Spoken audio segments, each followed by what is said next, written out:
there were some strengths that came out of my experience. And I do feel grateful for the way that I happened to deal with it. I happened to deal with it in a way that left me standing on 2 feet and left me with a feeling of strength and independence and feeling like no one's going to make this happen for me but me. I'm here. I can do this. So yeah, I'm grateful for the good and the bad, because it's left me with a lot of, just who I am. I wouldn't be who I am. And, I don't want to say it was a good thing, obviously, but I say that in my practice. I wouldn't wish trauma on anybody, yet here you are. And there are superpowers that come out of it. Not ones that you actually want. That's kind of interesting. Like, I don't know if the superheroes, none of them really asked for the powers in some way. I bet there's a lot going, what's his name got bit by a spider? Spider-Man. Yeah. Right? Poor Superman had to be sent here. Who's that? The spider. I can't. What's his name? What would that be? Batman is all traumatized. Yeah, they're all traumatized. Right. Totally. Yeah. So, and so then they go out. But it's already happened. What are you going to do? It's already happened. So but you do need somebody to help you. Well, do you need somebody to help you work through it? Anyways, you're doing great, Josh. Thanks. And I think I've come to a point where it's, I try not to get too, I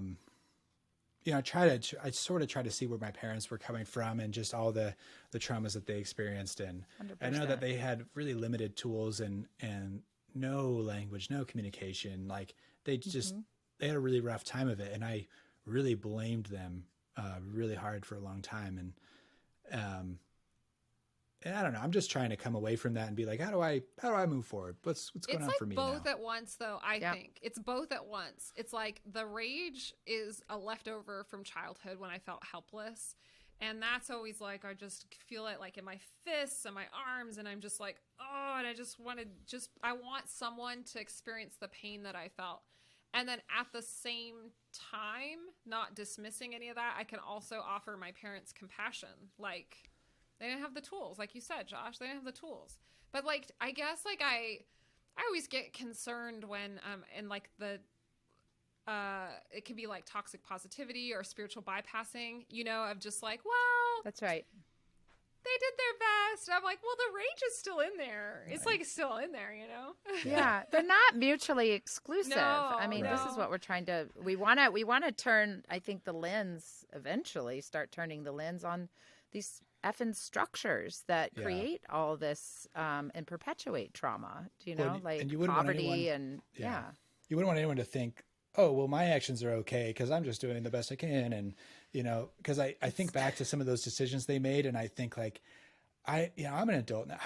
I would never ever make that choice. I mean, it's how could anybody in their right mind make a choice like that?